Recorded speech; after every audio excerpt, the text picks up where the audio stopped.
a story last year talking about Democrats in Hawaii that essentially campaigned on this idea of Medicare for all and then worked behind the scenes with the essentially healthcare lobby, an organization of a cabal of the healthcare industry that's come together in order to push back against this because we pay twice as much as anywhere else in the world for healthcare. We don't get world-class service for that money that we pay twice as much for. And it's not even a situation where Americans use healthcare more. We just pay twice as much because it's an exploitative relationship where they can charge twice as much for it. In other countries with socialized medicine, that cost is minimized significantly. But in us, we're getting bilked. Whether it's paying all of the money for drugs that we pay, massive sums of money. I had to get medication at here, and I think at one point it was in Lisbon, but I'm thinking, oh my God, this is going to hurt, because if I was in America, this would hurt. And the bill that the woman gave me, I'm like, you can't be serious. This is what healthcare looks like in America versus this what healthcare looks like here. In our system back home, for the most part, you get charged by doctors, the hospital, not to mention what you're going to pay for pharmaceutical bills. We're getting charged more while getting less in service. The Medicare for All bill looks at this and says, look, the healthcare industry is a predatory industry. Get rid of that particular industry and replace it with high quality insurance that covers everybody. You're born into this country, congratulations, you have health care and you would have it for the rest of your life without putting that money out at the point of service.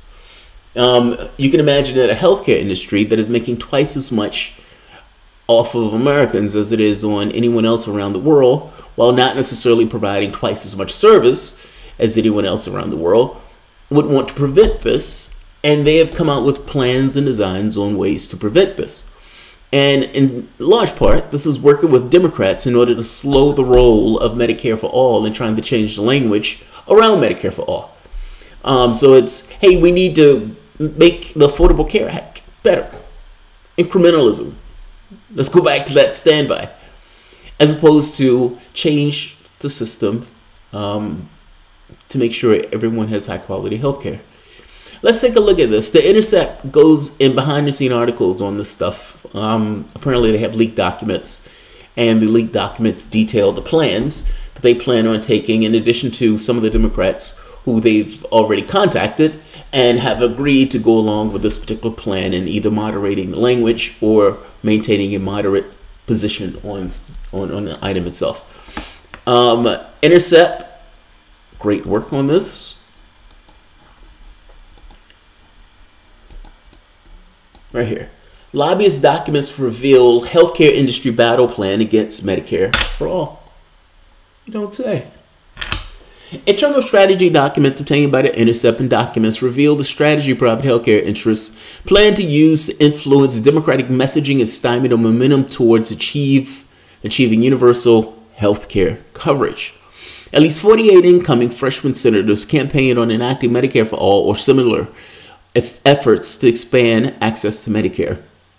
And over the last year, 123 incumbent House Democrats co-sponsored Medicare for all legislation, double the number who supported the same bill during the previous legislation session. They're not doing this for no reason. They're doing this because the public is clamoring for this. I think that's extremely important to get across. This is a situation where the public itself has tried Obamacare, has tried Trump care, and has finally gotten to the point of saying, okay, finally, give us a straw where it's not an exploitive relationship. You have cancer, pay me. You have AIDS, pay me.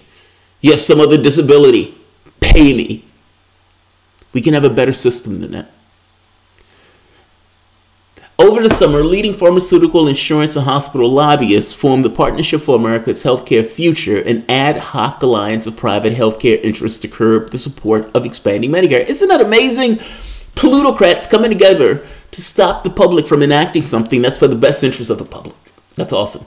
The campaign, according to one planning document, is designed to change the conversation around Medicare for all, then minimize the potential for this option in healthcare becoming part of the national political party's platform in 2020. stop the Democratic Party from adopting Medicare for All as a healthcare plan, and stop the language, meaning stop them from talking about it. Shut up about this. At best, incremental changes to the Affordable Care Act, but stop the talk about Medicare for All. That's going to hurt our profits. We need to maintain our profits. You're talking about doing better healthcare. The documents show that partnership representatives spoke to the staff of Senator Bill Nelson of Florida and Joe Donnelly of Indiana, and received confirmation from both senators that they would maintain their moderate position. When the team met with Representative-elect Laura Trannon of Massachusetts, she said that although she does not speak about the issue, she agreed the language around single payer should be tempered. Does she now? None of the three politician offices provided responses to the inquiries to The Intercept. I bet they didn't. And if I'm not mistaken, Bill Nelson just lost to Rick Scott. Ha ha ha. Ha. In several competitive races, the partnership pressed candidates to use industry-crafted talking points when speaking about health care. In one internal planning document circulated with the healthcare lobbyists, the partnership touted the influence over Danny O'Connor, the Columbus area Ohio Democrat who ran for the 12th Congressional District, claiming that O'Connor used partnership talking points in national news interviews. Connor's campaign did not respond to requests for a segment. Again, I bet he didn't. Several candidates who agreed to partnership messaging and policy ideas, including Donnelly and O'Connor, came up short on election day. So did Ben Nelson. So did Bill Nelson. Let's keep going because I don't want to bathe in Bill Nelson's failure. Coppard represents insurance brokers who sell employer-based health insurance. He noted that the organization has a vested interest in backing the partnership. Medicare for All, as some envision the policy, would eventually eliminate the need for most healthcare plans, a death knell for companies represented by the CIAB. Yes, it is. That's true. He understands the situation. Let's be clear on the terms to which we're dealing with. I've said before that it should be the goal of the left to eliminate the capitalist class, and I mean that. I fully mean that. Let's start with the insurance industry, a predatory industry. Look, the argument is often made that, oh, but they have lines and they're rationing their care, missing the point that millions of people ration their care in this country also, because ultimately if they can't afford to go, if they don't want to get the bill, if they can't afford to pay for their medicine, they're not getting that stuff. They're not getting their meds.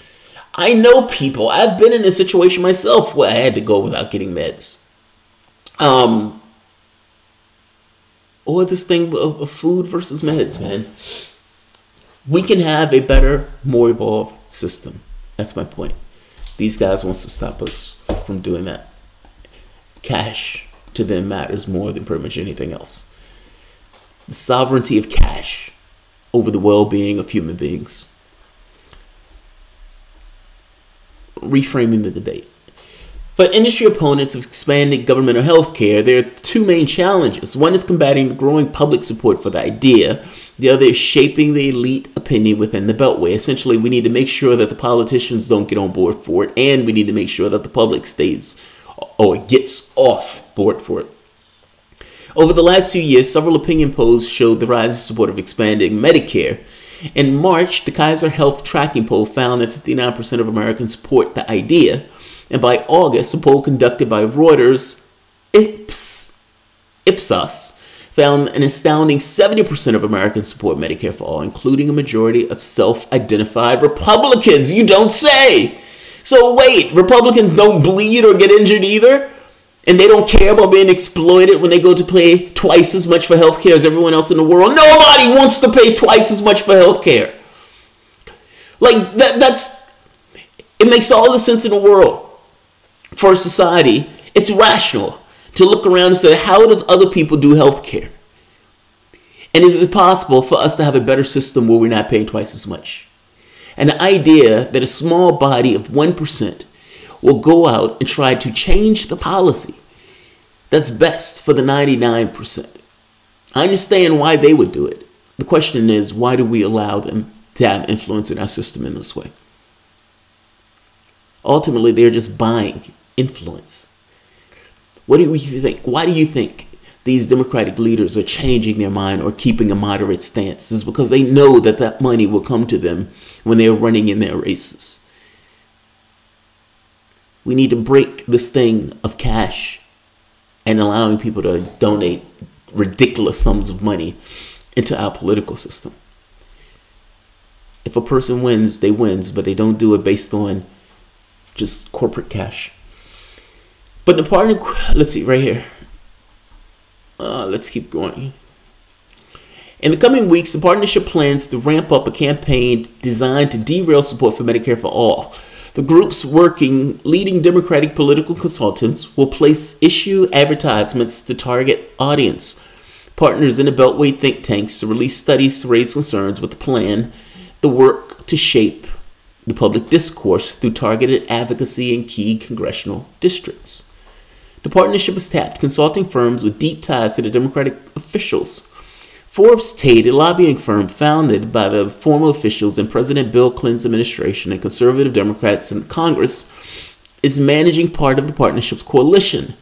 Blue Engine Message and Media, a firm founded by the former campaign aides to President Barack Obama, has handled the partnership's interactions with the media. You don't say.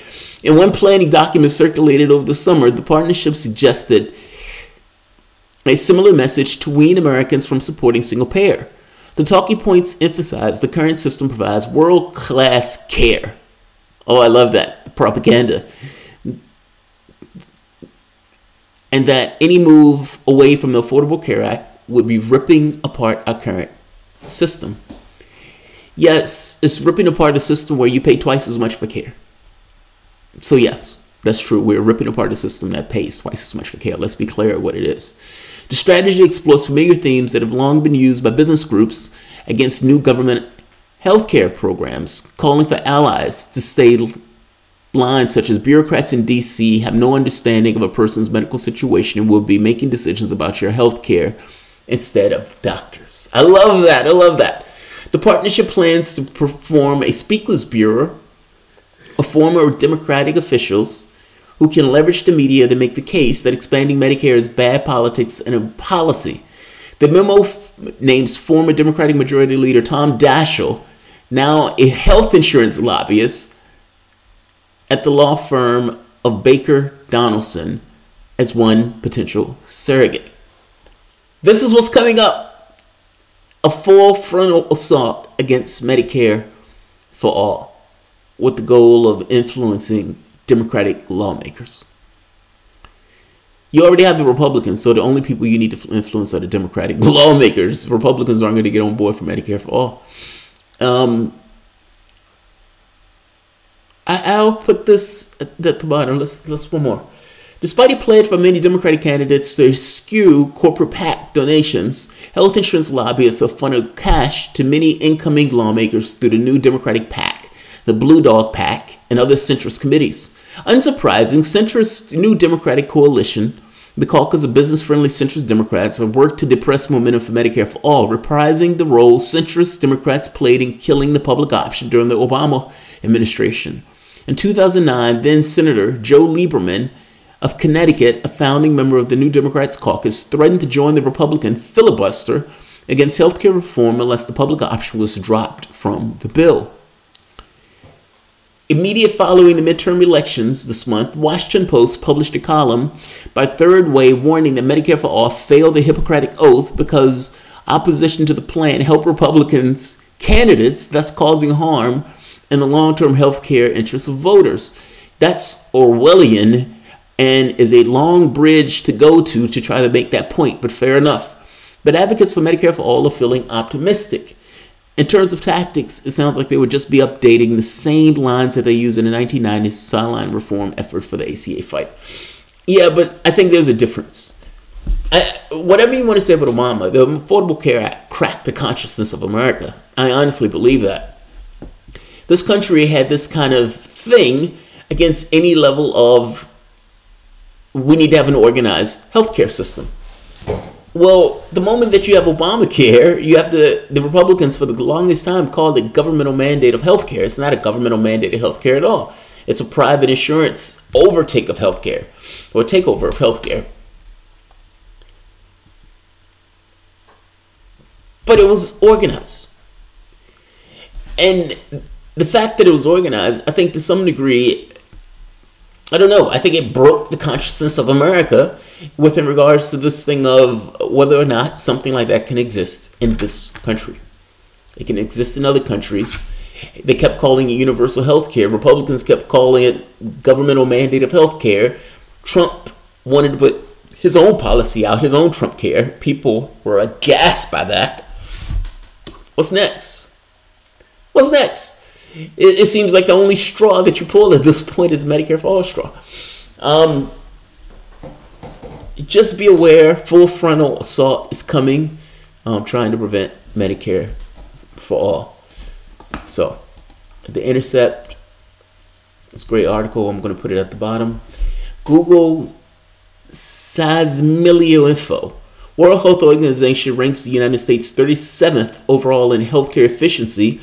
Keep in mind, there are only 37 developed countries, according to the UN. That's the other part, right? I thought it was 33, but fair enough, 37. We pay twice as much. We don't get twice as better coverage. We are stuck in this mindset of our health insurance companies only because this is only thing that we know. It's time to break that and stop that. That is not necessarily serving us well. It is serving the interests of a 1% that is getting magnificently wealthy off of our foibles, fuck-ups, fractures, and failures or vulnerabilities as human beings. We can do better. We can evolve as a society, and we can have a competent system where we are covering one another. We don't have to have this insurance company stuff in order to do it. Capitalism doesn't need to be in each and every aspect of our lives. Everyday Progressive Show, if they want customers to buy their products, we can get them to come back. Capitalists need customers. Yeah, I like Richard Wolff's idea, this thing of passing a law that says only people who could buy drugs in this country is the United States government. And this is how much we are willing to pay for it. Essentially allow Medicare to negotiate for the price of drugs. That's, in and of itself, an amazing particular component. Yes, eliminate insurance companies from us and just have Medicare take over the role of the insurance companies. Yeah, we can do this. Again, we need to break up the billing and the health conglomerates before we focus on these type of legislations. Yeah, but I don't know how you break up those things without having a legislation. I don't think the legislation is primary. Creative health experiments. Oh, I see what you mean. You're talking about like through antitrust legislation and then maybe, but legislation is still primary. The Everyday Progressive Show, there are no customers to be had in the United States at all then. Frost Nixon. National social media campaign calling for open and free elections, barring DNC and RNC participation. Darren E. Levy. The most ironic thing is the factions of the capitalist class prefer communist China compared to the corporatist United States. Well, I mean, what is that company that China has? I can't think of the name of it, where people are jumping off the roofs of it in order to get out of it because of the way China runs that quote-unquote communist system like a capitalist country. Jamarl, we need progressives to focus on getting disclosure out. No more lies about UFOs and free energy and cures that can benefit humanity. MacArthur, Louisiana. Until you put an energy device on a table and let the world see it, yeah, like it's nowhere.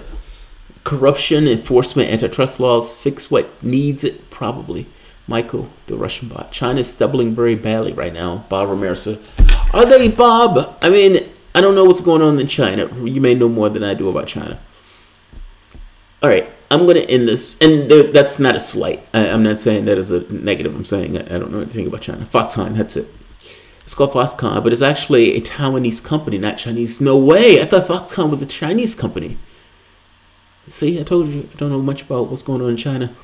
Sanders should work with Corbyn to educate Americans about the national health care system and Americans need to unite all people. Darn it, Levy. So the interesting part of that is I agree with you, meaning cross borders. The national healthcare system has been in effect for God knows how long. I forget. I think in the 60s, and has done magnificently well.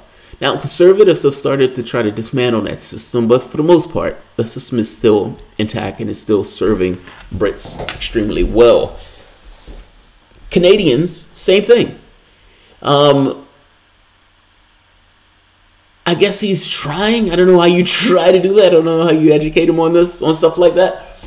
But I think Americans have been getting more and more of a lesson on it just because Republicans have been screaming that what's taking place in Obamacare is some kind of government takeover of healthcare. Bernie doesn't have Corbyn's guts. I don't think Bernie has Corbyn guts either, if I'm being honest. I'm just saying. 1945. Okay, thank you, Darren. I was created by Labor PM Clementine Attlee. Yes. No conservative MPs voted for it tells you everything. Yeah, they're same thing in this country. They're not going to be on board for it. If Democrats are going to do it, they're going to have to do it by themselves. I'll end this here. But the healthcare lobbyists are going to be going after Medicare for all. That's the story. All right, guys. If you enjoy the content, please feel free to share, like, subscribe. And you can always support the PayPal or Patreon. Thanks all. And